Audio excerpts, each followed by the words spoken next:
Before we do any work with any of our tests, we need to start with a certain topic, and our topic will be what are known as improper integrals. Every integral you've worked with, the limits of integration, have always been real numbers. But an improper integral deals with the situations where you're looking at an entire function for perhaps all of its domain, right? So one type of improper integral has one of the limits of integration being infinity. So either the upper limit of integration or the lower limit of integration happens to be infinity. So these would both be examples of improper integrals because of the limits of integration. A second type of improper integral would be the case where you want to integrate from some real number to another real number, but there is a discontinuity, we'll say at C, where C is between A and B. So really what we have is two integrals we need to consider from A to C, where at C there's a discontinuity, and from C to B, where there's also a discontinuity at C. Right, so the issue is where there's this discontinuities, or where one of the limits is infinite. So to deal with this situation, we need to deal with a limiting process, right? We can't actually work at C, we can't actually work at infinity, but we can look at the limit as our values get closer and closer to that. So an example, by way of example, we'll look at this improper integral, the integral from 0 to infinity of x to the 3/10 power dx. Now before you do anything, go ahead and graph this function x to the 0.3 just to get a sense of what it looks like. Now based on your graph, you ought to be thinking that this probably will not converge, because the rough shape of the graph, basically looking like something like that, because this function is increasing, even though it's increasing slowly, the area under the curve is getting larger. So this probably will not converge on anything graphically. Right, we're expecting divergence. But let's follow our process anyway. I can't really integrate to infinity, but what I can do is look at the limit, and I happen to use b, as b goes to infinity, of the integral from 0 to b of x to the 0.3 power dx. Now when I integrate this, one of the habits that you must have is you must always write down that you intend to take the limit until you actually do take the limit. Right? So you must have that. When I integrate, just a power function, so the power is going to increase by 1. So this will be x to the 13/10. That's the way I would write it out, or to the 1.3 power times 10 over 13. This will be going from 0 to b. Again, I just used the power rule, and I'm mixing my signs here. It might make a little more sense if I had been using 13/10 all along. Now, just like any other integral that you've done, you're going to substitute in the limits of integration. I haven't taken the limit, so I'll still write this down. The limit as b goes to infinity. And this will be 10/13 times b to the 13/10.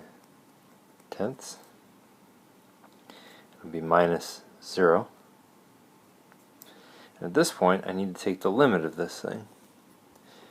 Now, since my exponent is larger than 1, this portion of the quantity, as b gets closer and closer to infinity, will just continue to grow. It'll overwhelm the 10/13.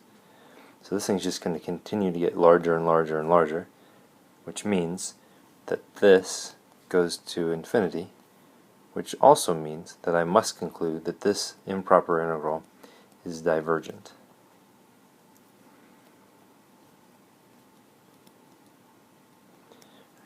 An improper integral is divergent if the limit of the integral is infinite or does not exist. If the limit of the integral, of the improper integral, goes to a real number, then the integral is convergent. Let's practice one like that. Let's consider the integral from 0 to infinity of 1 over x squared plus 1 dx. Go ahead and give this one a try yourself. Now to get started, we need to recognize that we're dealing with an improper integral, so we will need to look at the limit as b goes to infinity of the integral from 0 to b of 1 over x squared plus 1 dx.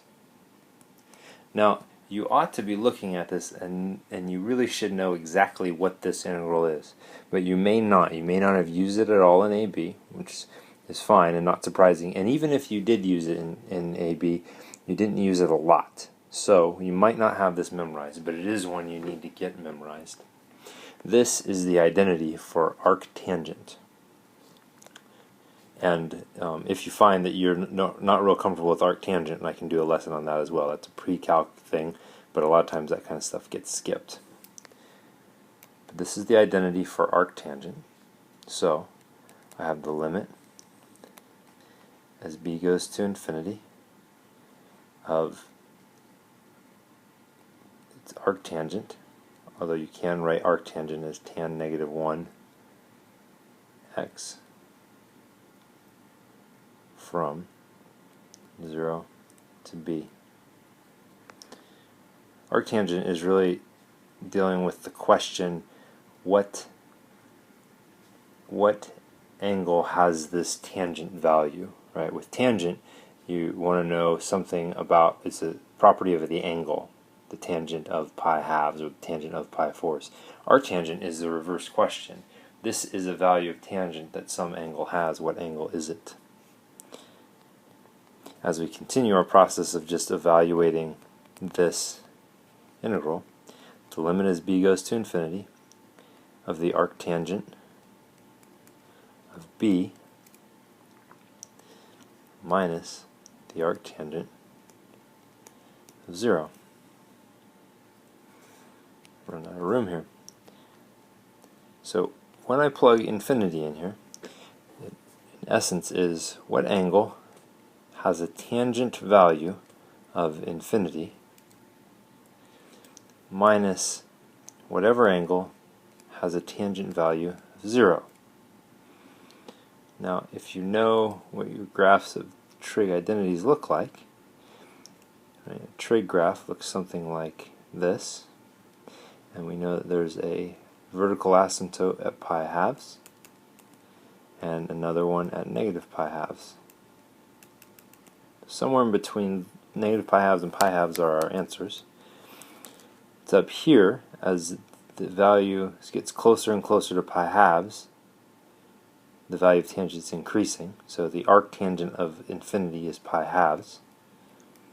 What angle has a tangent value of 0? 0. So our answer to this particular problem is that the value of the integral is pi halves. It converges there. Right? And this is basically saying that the area under the curve of 1 over x squared plus 1 is, from 0 to infinity, is pi halves. It's convergent because it actually has a real value. Big keys on this is paying attention to your process. You need to take the limit. And although these happen to be harder integrals that you may not have memorized, particularly 1 over x squared plus 1, the process is what's important right now, not the specific integrals you may or may not have memorized.